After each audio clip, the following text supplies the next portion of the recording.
यहाँ मानस की कथा कहती है कि जब गुरु की बात आई तो माता पार्वती ने कहा कि का अपराध रमापति कीला। रमापति श्री हरि ने ऐसा कौन सा अपराध कर दिया कि मेरे गुरु को श्राप देना पड़ गया। गुरु के बारे में कुछ सुनना नहीं चाहती है पार्वती, इसलिए गुरु के बारे में कोई कुछ कहे तो या तो उसको चुप कर दो, मौन कर दो, या फिर वहां से उठ के चले जाओ, सामर्थ्य नहीं है तो।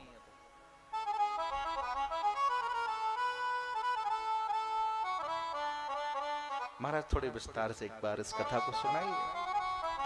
भोलेनाथ ने कहा देवी ध्यान दे करके सुनो, एक बार की बात, हिमगिरि गुफा एक अति पावन। एक बार श्री नारद जी महाराज ने देखा सुंदर हिमालय को, और चारों तरफ देखा है बड़ी सुंदर सुंदर गुफाएं, शीतल मंद सुगंध बयार बह रही है। तो नारद जी के मन में आया क्यों ना इस सुंदर स्थान पर बैठ करके मैं थोड़ी देर जप कर लूं, थोड़ी देर में आराधना कर लूं। किसी सुंदर स्थान को देखा, सबके मन में अपने अपने भाव आते हैं।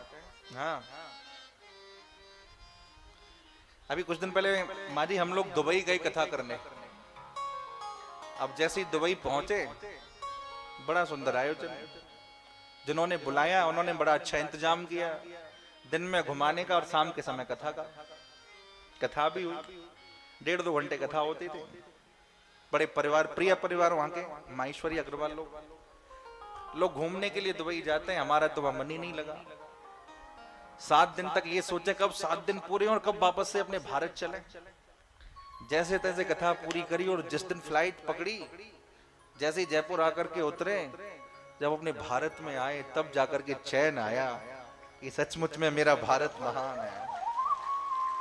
लोग घूमने के लिए जाते हैं फलानी फलानी फलानी जगह। अब हम लोग कथा बात के कभी पूर्व में, कभी पश्चिम में, कभी उत्तर में, कभी दक्षिण में, पर मैं अपने मन की बात बताता हूं, मेरा भारत से बाहर जाने का मन ही नहीं करता। लोग जाते हैं देखने के लिए, घूमने के लिए। अब इस साल क्रूज पे कथा होनी है, पानी के जहाज पे, सिंगापुर और मलेशिया, जून के महीने में। अब जब से युद्ध चालू हुए तब से सब असमंजस में, जो लोग कार्यक्रम बना रहे हैं वो खुद कंफ्यूज हो रहे हैं। मैंने कहा भाई अभी रहने दो, ठाकुर जी चाहते कि अभी हम भारत में ही कथा करें।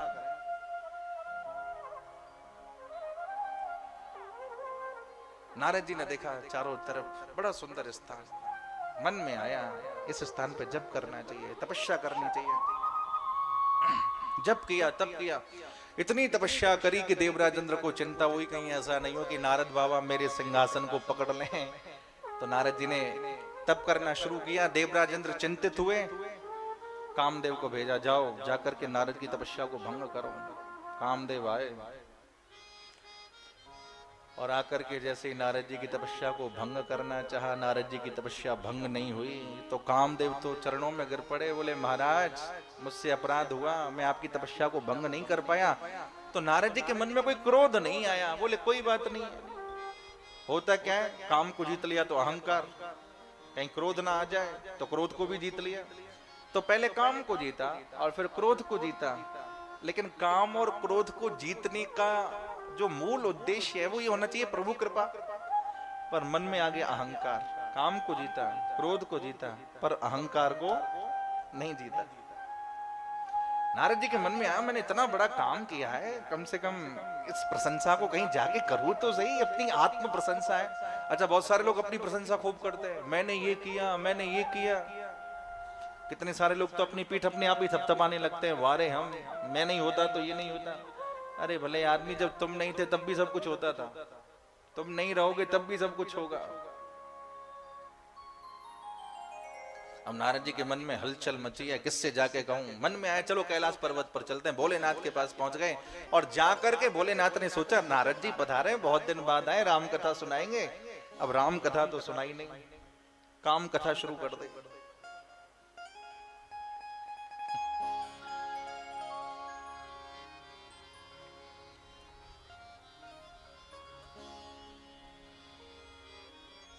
मार चरित शंकर ही सुनाए। भोलेनाथ ने मन में सोचा कि अब तक जब भी आते थे तो राम कथा सुनाते थे, पर आज ये काम कथा सुना रहे हैं। भोलेनाथ ने बात को घुमाना भी चाहा, फिर घुमा फिरा के नारद जी फिर अपनी बात पे आ जाए, महाराज मैंने ये किया, महाराज मैंने ये किया, महाराज मैंने ये किया। भोलेनाथ ने कहा तुमने जो भी कुछ किया तुमने ये कथा मुझे तो सुनाई है, पर भूल करके भी कभी श्री हरि से जाकर के मिलो तो उनके सामने अपनी प्रशंसा नहीं करना। जिक्र भी चले तो बात को छुपा जाना। नारद जी ने सोचा, भोलेनाथ मेरी बात को सुन करके ना अंदर से ईर्ष्या कर गए। ऐसा ही होता है। देखो, एक कहावत बड़ी प्रसिद्ध है, मूर्ख और संख हमेशा दूसरे के फूंकने से बचते हैं। जय सिया राम। जोर से बोलो। संख अपने आप नहीं बचता, और जो मूर्ख व्यक्ति भी होता है ना, उसके पास अपना विवेक तो होता नहीं। उसके कान में कोई कुछ भी कह दे, उसके हिसाब से चलने लगता है। पर क्या करना चाहिए, क्या नहीं करना चाहिए, इसका तो विवेक हो। भोलेनाथ खूब समझाते हैं, नारद जी श्री हरि के पास जाके मत कहना, पर जिस बात के लिए मना किया नारद जी ने वही काम किया। नारद जी ने मन में विचार किया कि अभी जल्दी तो मुझे जाना नहीं चाहिए, कुछ दिन बाद जाऊंगा, जिससे प्रभु को भी लगे कि बहुत दिनों के बाद में आए हैं। और जैसे ही नारद जी पहुंचे हैं वैकुंठ में श्री हरि के पास, कैसे जा रहे हैं?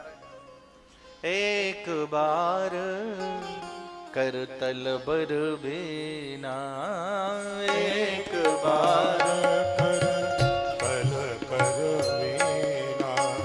गावत हरे गुण गान प्रवीणा, गावत गुण गान प्रवीणा।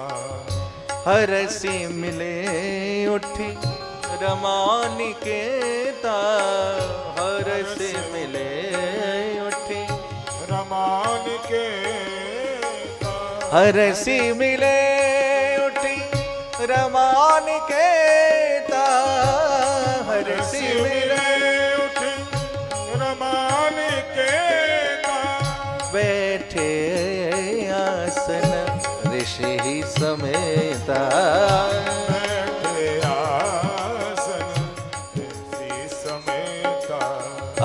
बैठे आसन ऋषि समेता, बैठे आसन ऋषि समेता। नारद जी जैसे गए, अब तक जाते थे तो कीर्तन करते हुए जाते थे, लेकिन आज जा रहे हैं तो गान प्रवीणा, या गोस्वामी जी सारा करते हैं, आज कीर्तन नहीं गा रहे, आज तो गायन कर रहे हैं। जय सिया राम। जोर से कहिए, जय जय सिया राम।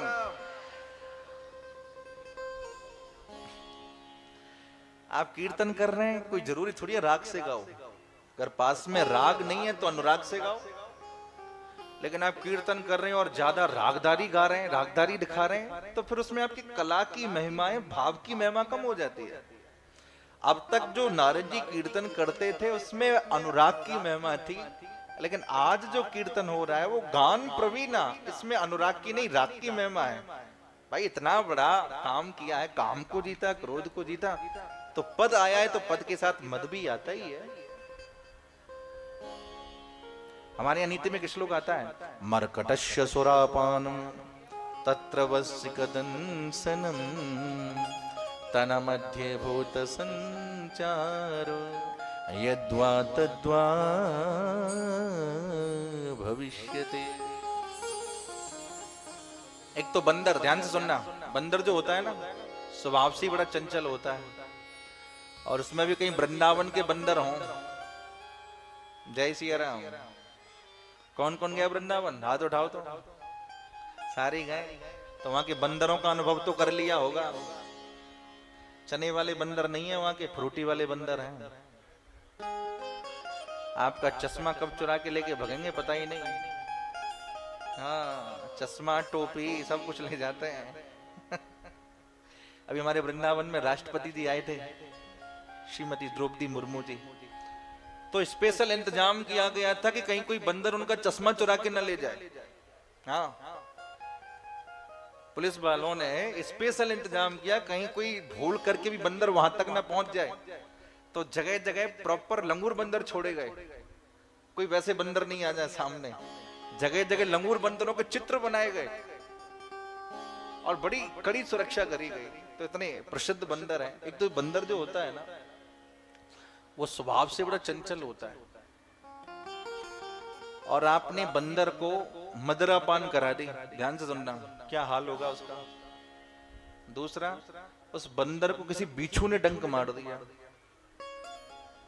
चौथा, उस बंदर के ऊपर कोई भूत प्रेत आकर के चढ़ गया। तो परिणाम, बोले गोविंदाय नमो नमः। यही हाल हम लोगों का है। शास्त्र कहता है रूप यौवन संपत्ति, जिसके पास सुंदरता है, जिसके पास जवानी है, जिसके पास संपत्ति है और जिसके पास पद प्रतिष्ठा है, इन चारों में से एक भी वस्तु किसी के पास है, वो व्यक्ति अनर्थ किए बिना रह नहीं सकता। और जिसके पास चारों हैं उसका तो कहना क्या। और चारों के रहते जिसका मन, जिसकी वृत्ति अनर्थ में नहीं जाती, उसके ऊपर मेरे राम लला सरकार की कृपा है, मेरे प्रभु की कृपा है। इसलिए पद आए तो प्रभु से कहो भैया कहीं मद ना आ जाए, क्योंकि जब मद आता है ना तो पतन हो जाता है। गुणगान प्रवीण, आज प्रवीण होकर के गा रहे हैं। भगवान ने भी अहंकार को और बढ़ाया।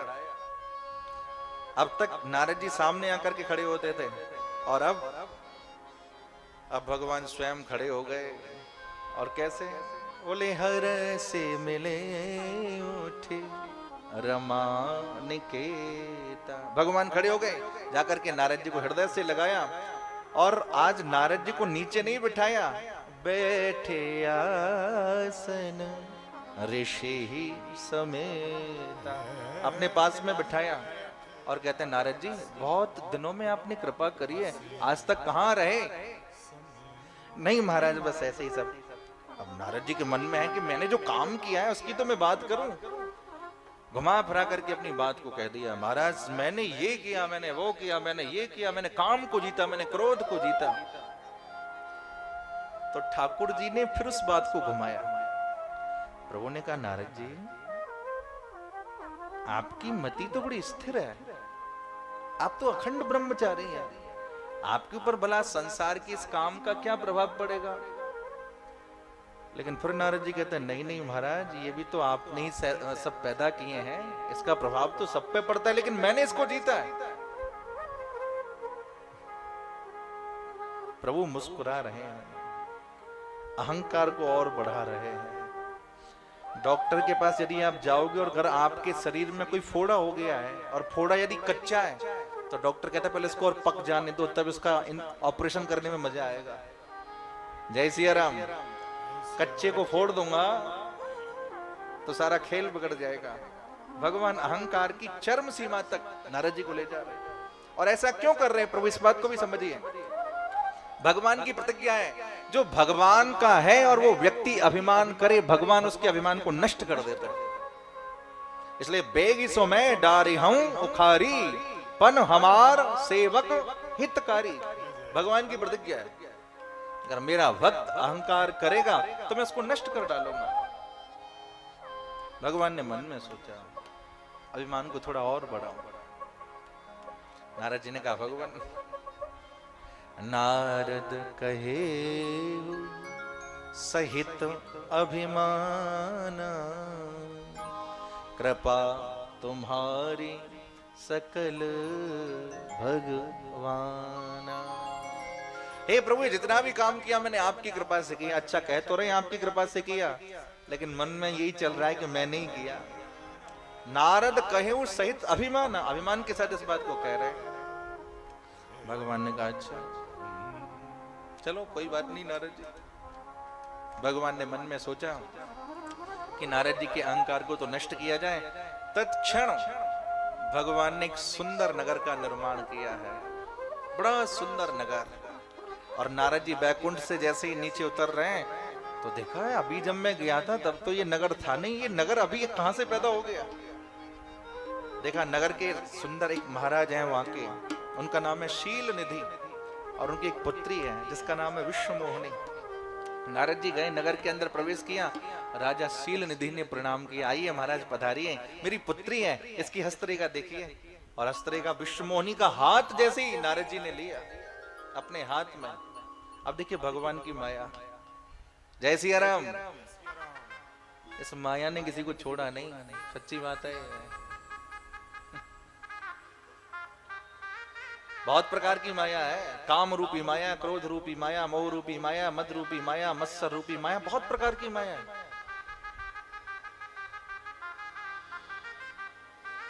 एक शायर कहता है, जो पहुंच चुके हैं मंजिल तक, जो पहुंच चुके हैं मंजिल तक, उनको तो नहीं है नाज सफर। जो मंजिल तक पहुंच गए उनको कभी अभिमान नहीं होता, पर दो चार कदम भी चले नहीं रफ्तार की बातें करते हैं।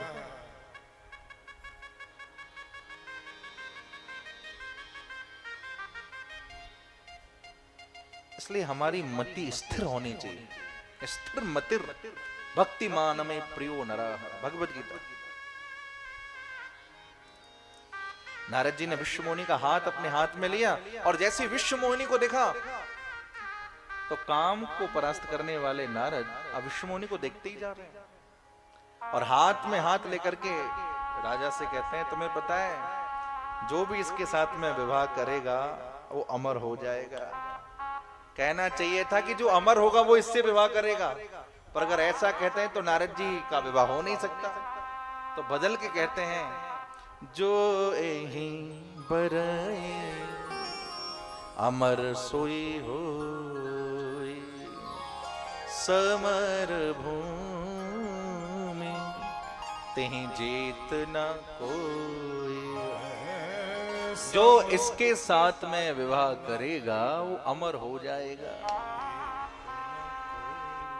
नारद जी ने कहा, जो इसके साथ में विवाह करेगा उसको संसार में कोई हरा नहीं पाएगा। लेकिन नारद जी के मन में चटपटी लग रही है, क्यों ना इस विश्व मोहिनी से हमारा ही विवाह हो जाए। लेकिन अभी तो हम नारद बन के आए हैं, बाबा बन के आए, संत बन के आए, हमारे साथ भला क्या विवाह होगा। तो मन में विचार आया, मैं भगवान श्री हरि के पास जाता हूं और जाकर के भगवान से उनका सुंदर स्वरूप मांग लेता हूं। अच्छा, ऐसे समय में भी नारद जी के मन में जो विचार है ना, उसमें विश्वास किस पर है? प्रभु पर। यदि चाहते तो कामदेव से कह देते कि मुझे अपना रूप दे दो, लेकिन कामदेव से नहीं कहा, भगवान से जाके कहा। और जैसे ही भगवान का स्मरण किया, भगवान रास्ते में प्रकट हो गए। कहिए क्या बात है? बोले महाराज मेरे मन में इच्छा है, मुझे आप अपना रूप दे दीजिए। भगवान ने ये नहीं पूछा किस लिए, बोले बस रूप दे दीजिए। अच्छा, भगवान का रूप मिलने का मतलब है कि भगवान में सारूप्य मुक्ति का प्राप्त हो जाना। जय श्री राम, सब कहिए जय श्री राम। हमारे यहाँ सालोक, सार्ष्णी, सामीप्य, सारूप्य, कत्तमप्युत, 4 प्रकार की मुक्ति है। सालोक, सार्ष्णी, सामीप्य और सारूप्य, ये 4 प्रकार की मुक्ति हैं। सारूप्य मुक्ति का मतलब होता है कि भगवान का रूप प्राप्त हो जाना। तो क्या नारद जी मुक्त हो गए? बोले नारद जी मुक्त तो हो जाते हैं, पर भगवान का रूप भगवान के लिए नहीं मांग रहे, भगवान का रूप विश्व मोहिनी के लिए मांग रहे हैं। इसलिए उद्देश्य ठीक नहीं है। काम को जिसको भी आप करें उसका उद्देश्य यदि निश्चल नहीं है तो आपको उसमें सफलता नहीं मिल सकती। उद्देश्य क्या है? विश्व मोहिनी को प्राप्त करना। और मांग क्या रहे हैं? भगवान का रूप। भगवान ने मन में सोचा, अच्छा सुंदर बनना चाहते हो, मांगा था स्वरूप सुंदर, लेकिन भगवान ने बना दिया बंदर।